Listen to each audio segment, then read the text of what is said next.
జై గురుదత్త. శ్రీ గురుభ్యో నమ. అందరికీ నమస్కారం. నా పేరు అనంతకుమార్. అనంత భక్తి ఛానల్కు మిమ్మల్ని అందరినీ ఆహ్వానిస్తున్నాను. ఈ ఛానల్ను ఆదరిస్తున్నందుకు మీకు నా వందనములు. శ్రీ గురు చరిత్రను శ్రవణము చేస్తూ మీరు ఆ దత్తాత్రేయుని కృపకు పాత్రలు కావాలని కోరుతూ ఇంత శ్రద్ధాభక్తులతో వింటున్నందుకు మిమ్మల్ని అందరినీ అభినందిస్తున్నాను. శ్రీ గురుచరిత్రలోని జ్ఞానకాండమునందు గోకర్ణ మహిమా వర్ణనము అనే 7వ అధ్యాయాన్ని ఈరోజు మనం పారాయణ చేసుకుందాం. ఈ అధ్యాయాన్ని కూడా 2 భాగాలుగా పారాయణం చేసుకుందాం. ఈ అధ్యాయంలో గోకర్ణ క్షేత్ర మహిమను వర్ణించుట, మిత్రసహుడను రాజు యొక్క బ్రహ్మహత్యా పాప నివృత్తి, గౌతమ మునికి శివదూతలు పాపాత్మురాలకు సౌదామిని కథను వివరించుట, శివరాత్రి మాహాత్య నిరూపణము, ఇవి ఈ 7వ అధ్యాయంలో మనం తెలుసుకుంటాము. శ్రీ గణేశాయ నమః. శ్రీ సరస్వత్యై నమః. శ్రీ గురుభ్యో నమః. శ్రీపాద శ్రీవల్లభ శ్రీ నృసింహ సరస్వతి శ్రీ గురుదత్తాత్రేయాయ నమః.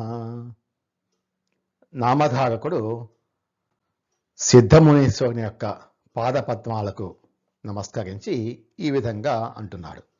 జ్ఞానజ్యోతి స్వరూప, కృపామూర్తి, సిద్ధరాజ శ్రీపాదుల వారు సమస్త క్షేత్రములను వదిలిపెట్టి గోకర్ణ క్షేత్రమునకే ఎందుకు వెళ్ళిగి?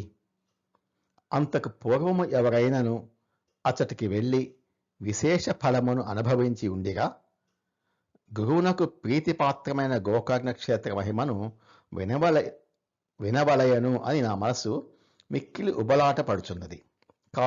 కాబట్టి గొప్పదైన గోకర్ణ క్షేత్ర మహత్యమును గూర్చి విశేషమైన శ్రవణము చేయించి నన్ను పునీతుని గావింపుము అని పదే ప్రార్థించను. అందుకు సిద్ధముని కరుణించి ఇలా చెప్పసాగాడు. నామధారక, నీకు అద్భుతమైన గోకర్ణ క్షేత్ర మహత్యమును వివరంగా చెప్తాను, ఏకచిత్తుడవై శ్రద్ధగా వినుము. పూర్వకాలమనందు ఇక్ష్వాకు వంశమునకు చెందిన మిత్రసహుడు అనే రాజు ఉండెను. అతడు పరాక్రమవంతుడైన ఉత్తమ క్షత్రియుడు, స్వధర్మ నిరతుడు, సమస్త శాస్త్రజ్ఞాన సంపన్నుడు, వివేకవంతుడు, బలాఢ్యుడు, సూర్యుడు, దయానిధి, నిత్య ఉద్యమశీలి. అయితే ఇట్టి మిత్రసహుడను రాజు ఒకనాడు వినోదార్థముగా వేట నిమిత్తమై భయంకరమైన ఒక అడవిలో ప్రవేశించాడు. నిర్మానుష్యమైన అరణ్యంలో సింహ సార్థువులాది క్రూర మృగములను వేటాడి సంహరించుచుండగా అక్కడ భయంకరమైన ఒక రాక్షసుడు ఆ రాజునకు ఎదురయ్యాడు. రాజు అతడిని చూసి కోపముతో అతనిపై బాణవర్షమును కురిపించెను. బాణముల ధాటికి తట్టుకొనలేక ఆ రాక్షసుడు మూర్ఛిల్లి పడిపోయాను. అతడు కింద పడిపోచున్నప్పుడు ఆ రాక్షసుని సోదరుడు సమీపమునందే ఉండెను. తన సోదరుని చూచిన ఆ రాక్షసుడు ఎంతయో ఆక్రోశించి అసూలను కోల్పోవచ్చు, సోదరా, నీవు నా సోదరుడివే అయినచో నా వధకు తగిన ప్రతీకారము తీర్చుకొనము అని చెప్పి ఆ రాక్షసుడు మరణించెను. సోదరుని మరణమునకు మిగుల శోకించిన ఆ రాక్షసుడు రాజుతో తలపడి యుద్ధము చేయ సామర్థ్యము లేనివాడు కానీ అతను ఒక గొప్ప మాయావి. కాబట్టి ఏదైనా మాయోపాయముతో రాజు పట్ల ప్రతీకారము తీర్చుకొనవచ్చును అని యోచించి మానవ రూపమును ధరించెను. అతి వినయముతో రాజు వద్దకు చేరి నమస్కరించి ఇలా అన్నాడు. రాజా, నేను తమకు సేవకునిగా ఉండేదను, అందుకు తాము అంగీకరింపగలరు. తమ సేవ చేసి నేను ధన్యుడను అయ్యదను అని మానవ రూపధారి రాక్షసుడు ప్రార్థించెను. అందుకు రాజు అంగీకరించెను. వేట నుండి తిరిగి నగరమునకు చేరిన మీదట రాజుగారు ఈ కపట సేవకునకు పాకశాలలో అంటే వంటశాలలో అవసరమగు పదార్థములను సమకూర్చు సేవను అప్పగించెను. నాటి నుండి అతను యజమాని మెప్పును పొందినట్లుగా పలు విధములుగా సేవించుచుండెను. ప్రతీకారమును తీర్చుకొనుటకై తగు అవకాశము కొరకు ఎదురు చూస్తూ వాడు కపట సేవను చేయుచుండెను. ఇంతలో రాజు ఇంకొకసారి మృగయా నిమిత్తము ఆ కపట సేవకునితో పాటుగా అరణ్యమునకు వెళ్ళి క్రూర మృగములను వేటాడి తిరిగి నగరమునకు వచ్చెను. కొంతకాలమునకు రాజుగారి గృహమున పితృశ్రాద్ధము చేయవలసిన దినము సంప్రాప్తమయ్యను. అందుకు రాజుగారు వశిష్ఠాది మహర్షులను భోక్తలుగా నియమించాడు. ఆ రోజు నియమముగా చక్కని వంటకములను తయారు చేయించమని వంట చేయు వారికి కావలసిన పదార్థములను లేదనకుండా అందించమని ఆ రాజు తన కపట సేవకునికి పూర్తి బాధ్యతను కట్టబెట్టెను. సరే అని అత్యంత హర్షముతో తలను ఊపిన కపట సేవకుడు పగ తీర్చుకొనుటకు ఇదియే తనకు లభించిన మంచి అవకాశము అని భావించెను. రహస్యముగా నరమాంసమును తెచ్చి దానితో వంటకమును తయారు చేయించెను. శ్రాద్ధకాలమునందు భోక్తలకు ఋషీశ్వరుల ముందు విస్తరాకులు వేసి మొదట నరమాంస వంటకమును వడ్డింపచేసెను. వశిష్ఠ మహర్షి తన దివ్య దృష్టితో జరిగిన మోసమును గమనించి రాజుగారి మీద ఉగ్గుడై, రాజా, నీవు మాకు నరమాంసమును వడ్డించితివి, కావున వెంటనే నీవు బ్రహ్మరాక్షసుడవు అగుదువుగాక అని శపించెను. తనను శపించినందులకు మిక్కిలు కోపగించిన రాజు, నిరపరాధులమైన మమ్ములను ఎందుకు శపించారు? మహర్షి, నిజమునకు ఆ మాంసమును ఎవరి వండుగో నాకు తెలియనే తెలియదు. అట్లు చేయమని నేను ఎవరిని ఆదేశించనూ లేదు. ఏ పాపమో ఎరుగని నన్ను తొందరపడి వ్యధగా శపించితిరి, కావున నేను నీకు ప్రతిశాపము ఇచ్చేదను అని చేతిలోనికి జలమును తీసుకొని శపించుటకు సిద్ధపడెను. వెంటనే ఆ రాజుగారి భార్య మదయంతి అను పేరుగల పతివ్రత భక్తను సమీపించి అతని చేతిని పట్టుకొని అట్లు చేయవద్దు అని భక్తను నివారించెను. భక్తతో ఆమె ఇలా అనెను, నాథ, గురువు మనకు పూజ్యుడు. వారి పాదపద్మలకు నమస్కరించినంతలోనే మనము భవసాగరము నుండి తరించిపోవదము కదా. అట్టి గురువును శపించుట మనకు ధర్మము కాదు, అది మహాదోష భూయిష్టమగును అని చెప్పగా ఆమె హితవాక్యములను విని ఆ రాజు గురువును శపించుటను మానుకొనెను. పిమ్మట చేతిలో గల సంకల్పిత కల్మష జలమును ఇంకొక చోట పోస్తే అది ఇతర ప్రాణులను హింసించేవాడు అవుతాను అని తలచి ఆ ఉదకమును తన పాదములపైనే పోసుకొనెను. తత్ఫలితంగా ఆనాటి నుండి అతడు కల్మాషపాదుడు అను పేరుతో పిలువబడెను. వెంటనే ఆ రాజు వశిష్ఠ మహర్షి గారి శాప ప్రభావమున బ్రహ్మరాక్షసుడిగా మారిపోయాను. రాజుగారి పట్టపురాణియకు మదయంతి వశిష్ఠుల వారి శరణముల మీద పడి నమస్కరించి దుఃఖపూరితి అయి, స్వామి, మేము మీ పిల్లలము కదా, మా పైన ఇంతటి కోపం ఎందుకు?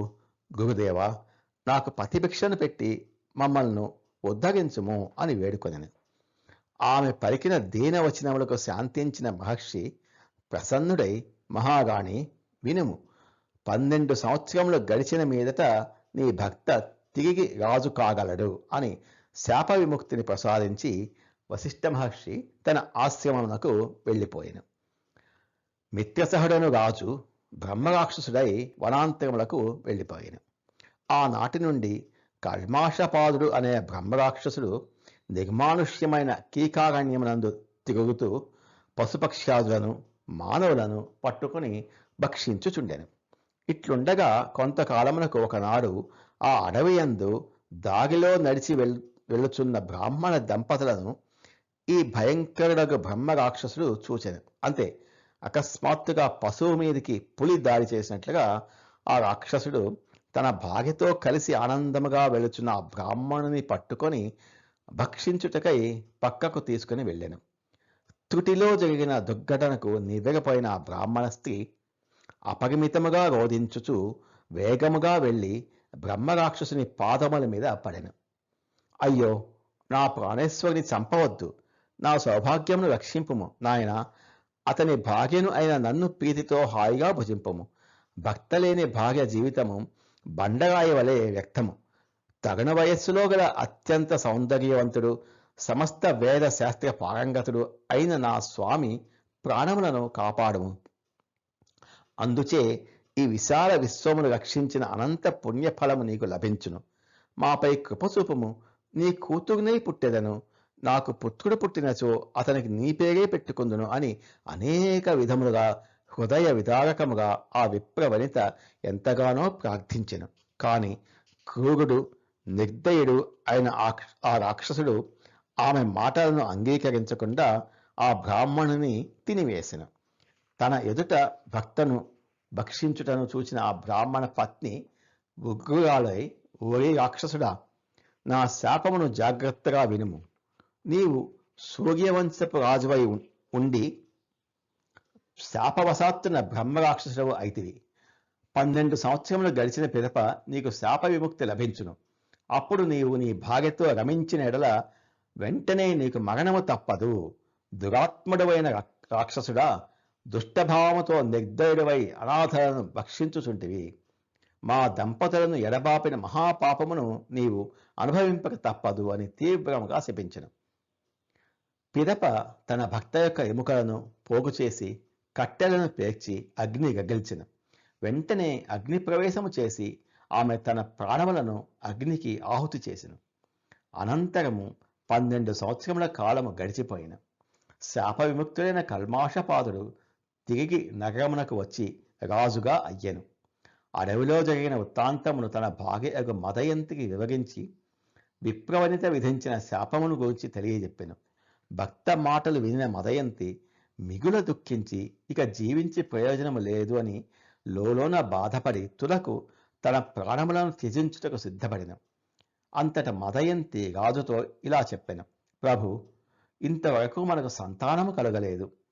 12 సంవత్సరముల పర్యంతము ఎన్నో కష్టనష్టములను అనుభవించినప్పటికీ దుష్ట ప్రారబ్ధం నుండి మనము తప్పించుకోలేకపోయితిమి కదా. అయ్యో హతవిధి అని అత్యంత శోక సంతప్తురాలైన భార్య పలికిన మాటలను విని ఆ రాజు అంతులేని దుఃఖమునకు లోనయ్యెను. అతని కనుల వెంబడ కన్నీరు కట్టదించుకుని ప్రవహింపసాగెను. బ్రహ్మరాక్షసిగా నుండి కాలమున చేసిన బ్రహ్మహత్యా పాతకము రాజును వెంటాడి బాధింపసాగెను. ఇప్పుడు ఏమి చేయుదును అని మంత్రులను కోరగా వారు రాజుతో బ్రహ్మహత్యా దోషమును పోగొట్టుకొనమని చెప్పిరి. అందుకుగాను మీరు సమస్త తీర్థములను దర్శించినచో బ్రహ్మహత్యాది పాపము నుండి ముక్తులై పునీతులు అయ్యదగవు అని రాజుగారి వృద్ధ పురోహితులు మంత్రివర్యులు అందరూ కలిసి ఏకాభిప్రాయమును వెల్లడించిరి. వారి సలహా మేరకు ఆ రాజు తీర్థాటనకు బయలుదేరి విధిపూర్వకముగా సమస్త యాత్రలను పూర్తి చేసెను. తాను వెళ్ళిన ప్రతి పుణ్యక్షేత్రమునందు ఆ రాజు యజ్ఞములను నిర్వహించెను. బ్రాహ్మణులకు పేదలకు అన్నదానం చేసెను. మరి ఎన్నో శాస్త్రవిహిత దానములను చేసెను. ఈ విధముగా అనేక పుణ్య కార్యములను ఆచరించెను. అయితే మిత్రసహుడను ఆ రాజు ఏ తీర్థమునకు వెళ్ళినను అతని చేత జరిగిన బ్రహ్మహత్యా పాతకము ఎవరి కంటికి కనిపించకుండా భయంకర స్వరూపముతో అతన్ని వెంబడించి వచ్చునే ఉండెను. ఆ రాజు మిక్కిలి భయపడుతూ ఏమి చేటుకు దిక్కు తోచక చింతాక్రాంతుడై నిరాశకు లోనగుచుండెను. ఇట్టి పరిస్థితిలో మానసికముగా బలహీనపడిన ఆ రాజునకు ఒకనాడు దైవయోగము ఘటించెను. తద్వారా మిథిలాపురము యొక్క బాహ్య ప్రదేశమందు గల ఒక సుందర ఉద్యానవనము అతని మనస్సును ఆకర్షించెను.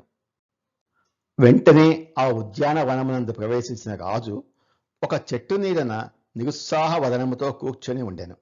ఇంతలో అపర రుద్రుని వలె ప్రకాశించుచున్న గౌతమ ముని రాజుగారి సమీపమునకు వచ్చెను. గౌతమ మునిని కాంచిన రాజు అమితానంద భరితుడై దిగ్గున లేచి మిక్కిలి హర్షముతో మహర్షి చరణములపై తన శిరమును ఉంచి వినమ్రుడై సాష్టాంగ నమస్కారము చేసెను. అనంతరము నిరాశా నిస్పృహలకు లోనైన ఆ రాజును గమనించిన ముని ప్రశాంతవదనముతో అభయముద్రను చూపించి అతిశయించిన కరుణాద్ర హృదయుడై రాజును చూచి అతని యోగక్షేమములను గూర్చి ఇట్లు ప్రశ్నించెను. రాజా, నీ రాజ్యము ఏమైనది? రాజ్యమును వదిలి ఇట్లు వచ్చుటకు గల కారణం ఏమి?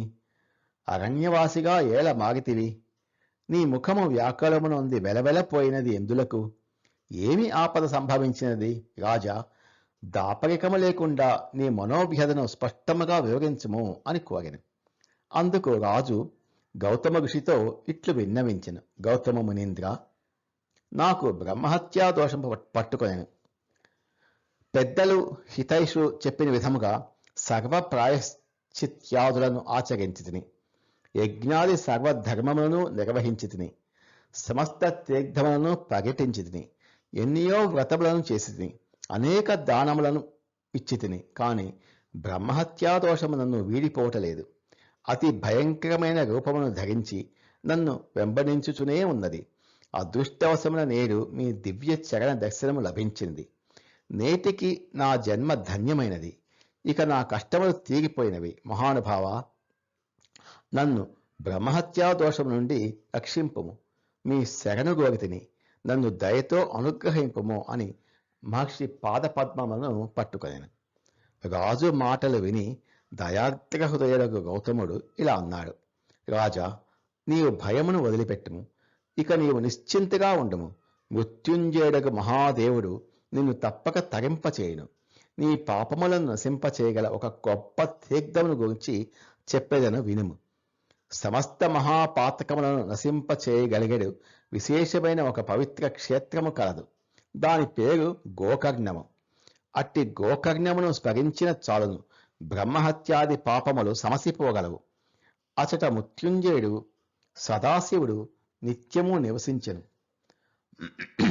కైలాస శిఖరమునందు లేదా మందర పర్వత శిఖరమునందు కర్పూర గౌరుడు అయినటువంటి శంకరుడు సర్వదా నివసించినట్లుగా గోకర్ణ క్షేత్రమునందు ఆయన ఎల్లప్పుడూ నిత్య సన్నిహితుడై విరాజిల్లుచుండును. అంధకారమును తొలగించి లోకమును ప్రకాశింపచేయుటకు ఒక్క సూర్యునికే సాధ్యము. కాని ఆ పని అగ్నికి గాని చంద్రునకు గాని సాధ్యము కాదు కదా. అట్లాగే అన్ని తీర్థములతో పాపములన్నీ నశించిపోజాలవు. సూర్యుడు ఉదయించుటతోడనే చీకటి హరించిపోయినట్లుగా గోకర్ణ క్షేత్రమును దర్శించిన మాత్రమున పాపములు అన్నీను పటాపంచలు అగును. ఒకవేళ సహస్ర బ్రహ్మహత్యా దోషములు కలవారైనను గోకర్ణ క్షేత్రమునందు ప్రవేశించినంతలోనే వారు శుద్ధాత్ములై అయ్యెదరు. బ్రహ్మ, విష్ణువు, ఇంద్రుడు ఇత్యాది దేవతలు సైతము ఇతడ తపమును ఆచరించి కామ్యసిద్ధిని పొందిరి. భక్తి శ్రద్ధలతో ఈ క్షేత్రమునందు జరిపేటటువంటి వ్రతములు, జపములు 1,00,000 పాళ్ళు అధికముగా ఫలవంతమగు అవుతుంది అని చెప్పటకు ఎంత మాత్రము సంశయింపవలసిన పని లేదు. అది ఎంతో మహత్తరమైన పుణ్యక్షేత్రము. ఏ చోటనైతే బ్రహ్మాది దేవతలు అందరూ స్వయముగా తపస్సు చేయుదురో అట్టి పుణ్యక్షేత్రమును గూర్చి ఇంతకంటే అధికముగా ఏమని చెప్పగలను? విష్ణుమూర్తి పనుపును అనుసరించి విఘ్నేశ్వరుడు స్వయముగా ఈ గోకర్ణేశ్వరుని ప్రతిష్ఠించెను. ఈశ్వరుడే గాక ఈ క్షేత్రమునందు దేవతలు అందరూ వారి వారి అంశలతో నిత్యము నివసించెదరు. కావున భూకి దిగి వచ్చిన అపర కైలాసమే ఈ గోకర్ణ క్షేత్రము అని నిశ్చయముగా విశ్వసించుము. ఇంకను ఈ క్షేత్రమునకు 4 దిక్కుల యందు గల 4 ద్వారముల యందు ఇతరత్ర గల దిశలందు ఆయా ప్రదేశములందు ఏ ఏ దేవతలు నిత్యము నివసించుచుండెదరో నీకిప్పుడు వివరముగా వర్ణించి చెప్పేదను. రాజా, వినుము. బ్రహ్మ, విష్ణువు, ఇంద్రుడు, విశ్వే దేవతలు, నరుద్గణములు, సూర్యచంద్రులు, అష్టవసువులు తూర్పు ద్వారమునందు ప్రీతితో నివసించి గోకర్ణేశ్వరుని ఆరాధింతురు. అగ్ని, యముడు, చిత్రగుప్తుడు, ఏకాదశ రుద్రులు దక్షిణ ద్వారమునందు వసించి గంగాధరుని అర్చించెదరు. వరుణుడు గంగాది సర్వతీర్థములు పశ్చిమ ద్వారమునందు నిలిచి అత్యంత సంతోషముతో సర్వదా చంద్రమౌళీశ్వరుని సేవించుచుందురు. కుబేరుడు, వాయుదేవుడు, భద్రకాళి, అష్టమాతృకలు ఇటువంటి వారందరూ ఉత్తర ద్వారమునందు ఉండి త్రికాలములందు మహాబలేశ్వరుని పూజించుచుందురు. చిత్రరథుడు, విశ్వావసువు, చిత్రసేనుడు మొదలగు గంధర్వులు నిత్యము ఇక్కడనే నిలిచి పరమశివుని సేవించెదరు. ఘృతాచి, రంభ, మేనక, తిలోత్తమ, ఊర్వశి మొదలగు అప్సరసలు మహాబలేశ్వరునికి ఎదురుగా మహదానంద భరితులై నిత్యము నృత్యము చేయుదురు. వశిష్ఠుడు, కశ్యపుడు, కణ్వుడు, విశ్వామిత్రుడు, భరద్వాజుడు, జైమిని, జాబాలి మొదలగు మహాతపస్సంపన్నులకు మునీశ్వరులు అందరూ నందివాహనుని నిత్యము కడు భక్తితో పూజించెదరు.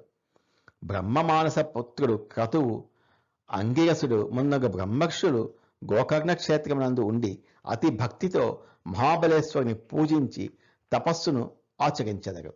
మరీచి, నారదుడు, అత్రి మొదలగు మహామునీంద్రులు, దక్షాది ప్రజాపతులు, నిత్యజ్ఞాన స్వరూపులైన సనక సనంద అటువంటి ఋషువర్యులు ఎందరో ఇచ్చట ఈశ్వరుని ఉపాసించెదరు.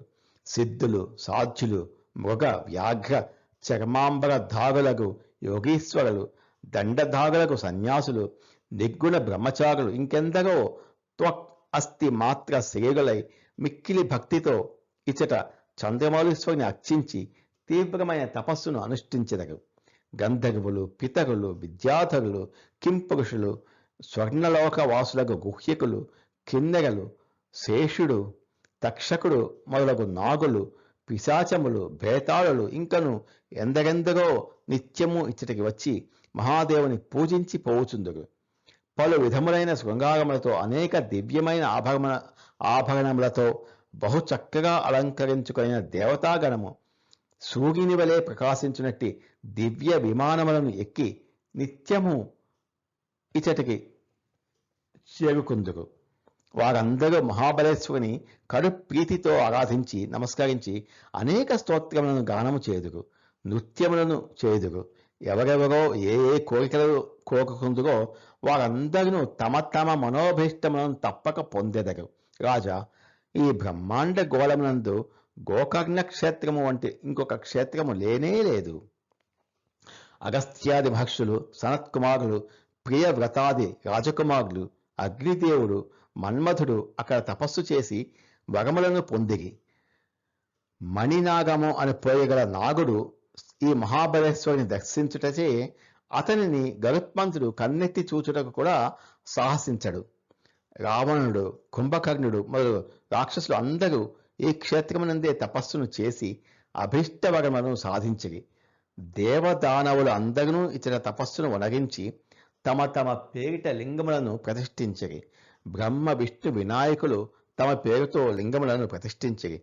ధర్మక్షేత్ర పాలకులు, దుర్గాది శక్తి దేవతా బృందము ఈ క్షేత్రమునందు లింగ ప్రతిష్టను గావించిరి. కార్తవీయుడు కూడా ఒక లింగమును ప్రతిష్ఠించును. గోకర్ణ క్షేత్ర మహిమ అతి గహనమైనది. దాన్ని పూర్తిగా తెలియట అసాధ్యము. ఇచ్చట అసంఖ్యాకమైన లింగములు, తీర్థములు ఎన్నో ఉన్నాయి. ఏమని చెప్పగలను? ఈ పవిత్ర క్షేత్రమునందు కల రాళ్లన్నీ లింగములే. ఇచ్చటి జలమంతైను తీర్థమే. కృతయుగమునందు మహాబలేశ్వరుడు శ్వేతవర్ణమును కలిగి ఉండును.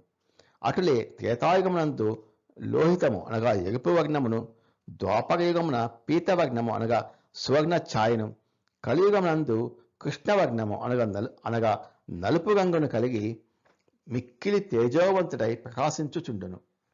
పాతాళాది సప్తలోక పర్యంతము నుండి పైకి నిటారుగా నిలవబడి ఉన్న మహాబలేశ్వర లింగము కలియుగమున మృదువుగా అయి సూక్ష్మ రూపమును చెంది గోచరించుచున్నది. అత్యంత మహిమాన్వితమైన గోకర్ణ క్షేత్రము పశ్చిమ సముద్ర తీరమునందు కలదు. అది బ్రహ్మహత్యాది పాపమనే కాదు, దుశ్శీల, దురాచార, పరస్త్రీ, పరపురుష గమనాది పంచమహాపాతకములను సైతము దర్శన మాత్రము చేతనే నశింపచేయును. గోకర్ణ లింగేశ్వరుని దర్శనముతో మానవులు సమస్త కోరికలను సిద్ధింపచేసుకొందురు.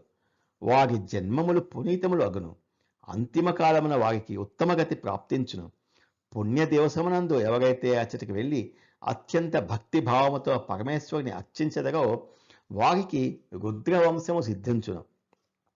ఏదో ఒక సమయమునందు ఆ క్షేత్రమునకు వెళ్ళి చక్కని భక్తి ప్రపత్తులతో సదాశివుని పూజించిన వారికి బ్రహ్మపదము లభించును.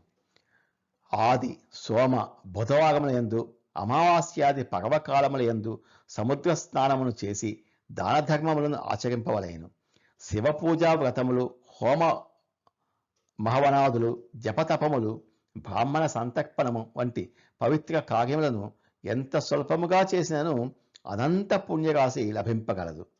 వ్యతిపాతాది యోగములందు, సూర్య సంక్రమణలందు, త్రయోదశి నాటి ప్రదోషములందు పూజించు వారికి అపారమైన పుణ్య ఫలము లభించి తీరును. అతటి మహిమ వర్ణనాతీతము. అమాయక చక్రవర్తి అయినటువంటి ఆ మహాదేవుడు అల్పమైన పుణ్య కార్యమునకే అత్యంత సంతృప్తిని చెంది మిక్కిలి ప్రసన్నుడై కావలసిన వరములన్నింటినీ ప్రసాదించును. మాఘమాసము కృష్ణపక్షమునందలి చతుర్దశి నాడు సంఘటించిన మహాశివరాత్రి పర్వదివసమునందు ఒక్క బెల్వదళమును సమర్పించి పూజించిన వారికి లభించిన పుణ్యముతో సమానమైన పుణ్యము ముల్లోకములందు ఎందును కడు దుర్లభము. ఎందునను కడు దుర్లభము. ఇంతటి అనుపమానమైన పవిత్ర క్షేత్రం ఉండగా అది తెలిసి కూడా మూర్ఖ జనులు అతడికి పూజాలకున్నారు. శివరాత్రులందు, శివ తిథులయందు ఈ క్షేత్ర మహిమ అత్యధికముగా ఉండును. గోకర్ణలింగ సన్నిధిలో ఉపవాస జాగరణాదులను చేయవారికి స్వర్గ సోపానములను నిర్మించుకునేట్లే అగును. అయితే చెవిటివాణియందు శంఖం ఊదినట్లుగా మూఢులు, మూర్ఖులు, పాప ప్రతిబంధకము గల జనులకు మాత్రము ఇంతటి మహిమాన్వితమైన క్షేత్ర మహత్యమును వినగల భాగ్యము ఎంత మాత్రము ఘటింపదు. ఇట్టి గోకర్ణ క్షేత్రమునకు యాత్ర చేయు సంకల్పము కలిగిన వారికి, యాత్రను పూర్తి చేసిన వారికి చతుర్విధ పురుషార్థములు ప్రాప్తించుకుని యోగ్యత లభించును. ఇట్టి క్షేత్రమునకు వెళ్ళి అక్కడ గల సమస్త తీర్థములందు స్నానములను చేసి మహాబలేశ్వర లింగమును త్రికరశుద్ధిగా పూజించు వారికి సమస్త పాతకములు వెంటనే నశించి తీరును అని గౌతమ మహర్షి చెప్పాను. గౌతముని మాటలను మిక్కిలి ప్రేమ భక్తితో విన్నటువంటి కల్మాషపాదులను రాజు ఇలా ప్రశ్నించిన, మహానుభావ గౌతమ మునీంద్ర, ఇంతవరకు గోకర్ణ క్షేత్ర మహిమను ఎంతో గొప్పగా వివరించి చెప్పితిరి. దానిని శ్రవణము చేసిన నేను కృతకృత్యుడను అయితిని. తద్వారా మీ అనుగ్రహపాత్రులను కాగలిగితిని. అయ్యా, మీకు సెలవిచ్చినట్లుగా ఇంతకు పూర్వము ఈ అపూర్వ క్షేత్రమునకు వెళ్ళి తాము చేసిన పాతకములను పరిహరింప చేసుకొని తరించిన వారు ఎవరైనా ఉన్నారా? ఉంటే వారికి ఎట్టి అనుభవము లభించెను. అట్టి విషయమును సాంగముగా తమరి వలన తెలుసుకొని నేను కూడా గోకర్ణమునకు వెళ్ళి తరించెదను. కావున స్వామి కరుణించి నాకు విశదముగా వివరించము అని ప్రాధేయపూర్వకముగా గౌతముని చరణ సరోజములను వినమ్రుడై పట్టుకొనెను. అంతటా గౌతమ మునీశ్వరుడు ఇట్లు చెప్పసాగిన. తర్వాత కథను మనం రేపు నెక్స్ట్ ప్రసారమైనటువంటి అధ్యాయం 7 పార్ట్ 2లో విందాం. జయ గురుదత్త. శ్రీ గురుదత్త. నమో భగవతే వాసుదేవాయ. ఏతత్ఫలం శ్రీ గురుచరణారవిందార్పితమస్తు. స్వస్తి. అనంత భక్తి ఛానల్ నందు ఈ వీడియోను వీక్షించినందుకు ధన్యవాదాలు. శ్రీ గురుచరిత్రలోని మిగిలిన అధ్యాయాల కొరకు అనంత భక్తి ఛానల్ను సబ్స్క్రైబ్ చేసుకోండి.